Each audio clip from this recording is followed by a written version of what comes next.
दोस्तों खोज करना मानव जाति की फितरत होती जिसके लिए वो किसी भी हद तक जाने को तैयार है। कुछ समय के साथ मनुष्य अपनी खोज का दायरा बढ़ाता ही रहता है। पर क्या हो अगर हम एक ऐसी चीज की खोज करें जिसका कोई अंत ही नहीं। जी हाँ दोस्तों, मैं बात कर रहा हूँ हमारे ब्रह्मांड के का कोई अंत ही मौजूद नहीं है, जिसमें अरबों खरबों तारे करोड़ों आकाश गंगाएं मौजूद। और मानव सभ्यता की इसी खोज फितरत ने जन्म दिया मानव इतिहास के अब तक के सबसे महान अंतरिक्ष अभियान यानी वाइजर। दोस्तों बात करीब 41 साल पहले की वर्ष 1977 के अगस्त और सितंबर महीने में अमेरिकी स्पेस एजेंसी नासा ने 2 अंतरिक्ष यान धरती से रवाना की, जिन्हें वाइजर फर्स्ट और वाइजर सेकंड नाम दिया गया था। वाइजर सेकंड को 20 अगस्त को लॉन्च किया गया था, वहीं वाइजर फर्स्ट को 5 सितंबर को लॉन्च किया गया था। इनका मुख्य उद्देश्य सौर मंडल के ग्रहों की जुपिटर, सैटर्न, नेपच्यून, यूरेनस से जुड़ी महत्वपूर्ण जानकारियां जुटाना था। इन दोनों यानों के साथ एक गोल्डन रिकॉर्ड भी अटैच किया गया है। गोल्डन रिकॉर्ड एक गोल्डन प्लेट कॉपर डिस्क होता है जो एक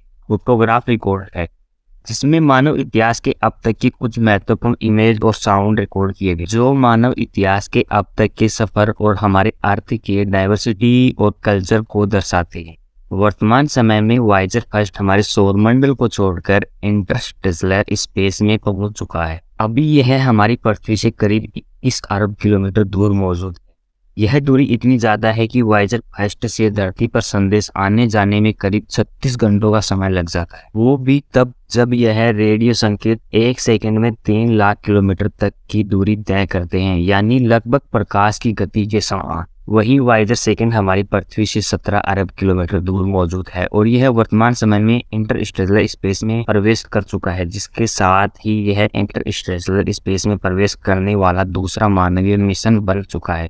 यह दूरी इतनी ज्यादा है कि वाइजर सेकंड से धरती तक संदेश आने में करीब 30 घंटे का समय लग जाता है। आज 41 साल बाद भी ये दोनों यान अच्छे से काम कर रहे हैं, बट समय के अनुसार ये काफी पुराने हो चले। अब इनका संदेश नासा को पकड़ने में काफी प्रॉब्लम्स हो, जिसके लिए नासा ने दुनिया भर में बहुत सारे रेडियो संकेत सेंटर बना रखे। आशा ये है कि धरती के अलावा ब्रह्मांड में कहीं जीवन अवश्य। यात्रा करते करते जब किसी और सभ्यता को हमारा वाइजर यान मिले तो उसे मानवीय सभ्यता की एक झलक इन ग्रामोफोन रिकॉर्ड्स के जरिए। यानी वाइजर सिर्फ एक अंतरिक्ष अभियान नहीं बल्कि सुदूर ब्रह्मांड को भेजा गया मानवता का संदेश भी है। इसमें लगे ग्रामोफोन तांबे के डिस्क से बने हुए हैं और आने वाली करीब 1 अरब सालों तक यह सही सलामत है। इस दौरान अगर वाइजर किसी सभ्यता के हाथ लग गया जो ब्रह्मांड में कहीं बसा हुआ है, तो इन ग्रामोफोन रिकॉर्ड्स के जरिए उन्हें मानवता के होने का और उसके प्रगति का संदेश मिले। लॉन्च के 18 महीने बाद यानी 1979 को वाइजर फर्स्ट और वाइजर सेकंड ने जुपिटर यानी बृहस्पति ग्रह के बारे में जानकारी जुटाना शुरू किया। दोनों यानों ने बृहस्पति ग्रह की बेहद ही साफ और दिलचस्प जानकारियां भेजी। वाइजर यानों ने कई अनसुलझे रहस्यों के जवाब भी दिए, जैसे वाइजर अभियान से पहले माना जाता था कि केवल धरती पर ही ज्वालामुखी मौजूद, पर वाइजर यानों द्वारा भेजी गई जानकारी से पता चला कि बृहस्पति ग्रह के चंद्रमा पर भी ज्वालामुखी मौजूद। नासा की सीनियर वैज्ञानिक एड स्टोन का कहना है कि वाइजर अभियान ने सौरमंडल को लेकर हमारे तमाम ख्याल गलत साबित कर। पहले हमें लगता था कि केवल धरती पर ही सारा, वाइजर ने हमें बताया कि बृहस्पति के चंद्रमा यूरोपा पर भी मोटे बर्फ के परत के नीचे विशाल सागर मौजूद। वाइजर यानों ने शनि ग्रह के बारे उसने शनि ग्रह के छल्लों यानी रिंग्स की कई तस्वीरें भेजी और हमें बताया कि शनि ग्रह के उपग्रह टाइटन में हाइड्रोकार्बन के सागर मौजूद जो एथेन और मीथेन से मिलकर बनी हुई है। अगर आज सौरमंडल में जीवन की सबसे अधिक संभावना कहीं मौजूद है तो वह शनि ग्रह के चंद्रमा पर ही है। नवंबर 1918 में वाइजर फर्स्ट ने शनि से आगे का सफर शुरू, जिसके करीब 9 महीने बाद वाइजर सेकंड ने भी सौरमंडल की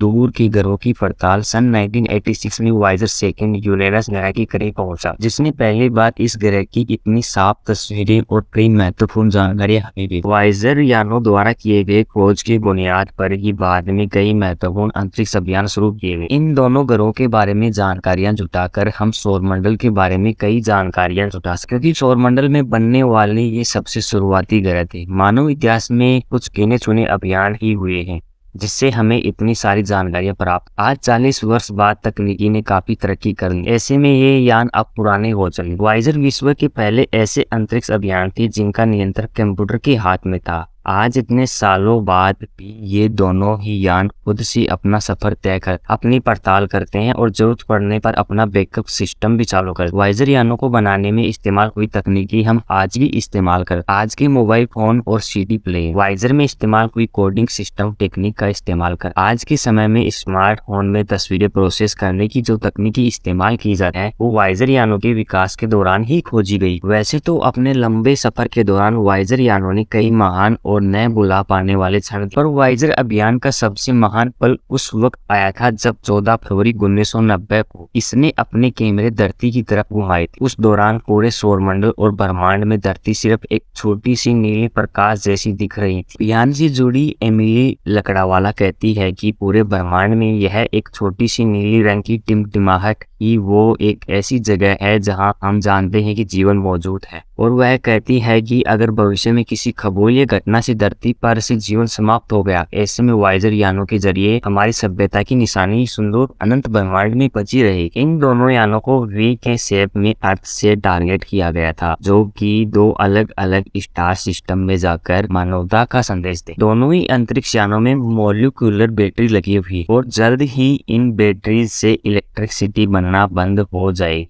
हर साल इन बैटरी से 4 बार कम बिजली बन। वाइजर अभियान के प्रोग्राम मैनेजर सुजी डार्ड कहते हैं कि हमें बेहद ही सावधानी से वाइजर अभियान को जारी रख। इसके पुराने पड़ चुके यंत्र बंद किए जा रहे हैं और दोनों यानों के कैमरे भी बंद किए जा, क्योंकि सुदूर अंतरिक्ष में अंधेरे के अलावा देखने को कुछ नहीं है। इलेक्ट्रिसिटी बचाकर वाइजर यानों को सर्द अंतरिक्ष में गर्म बनाए रखा जा। आने वाले 10 वर्षों में दोनों ही अंतरिक्ष यानों को बंद करना होगा। यह मानवता के लिए सबसे दुखद पलों में से एक होगा। हालांकि तब तक ये दोनों ही यान अपनी बेहद ही दिलचस्प जिंदगी का सफर पूरा कर दोनों ही अंतरिक्ष यान आने वाले कई सालों तक ही मौजूद रहे। शायद किसी और सभ्यता को मानवता की ये दूत मिल जाए, फिर वो इन यानों में लगे ग्राफोफोन रिकॉर्ड्स के जरिए मानवता का संदेश पढ़ सके। वाइजर अभियान के जरिए 1977 की दुनिया अंतरिक्ष में हमेशा के लिए अमर है। दूसरे शब्दों में कहें तो वाइजर अभियान ने मानवता को हमेशा के लिए अमर कर दिया।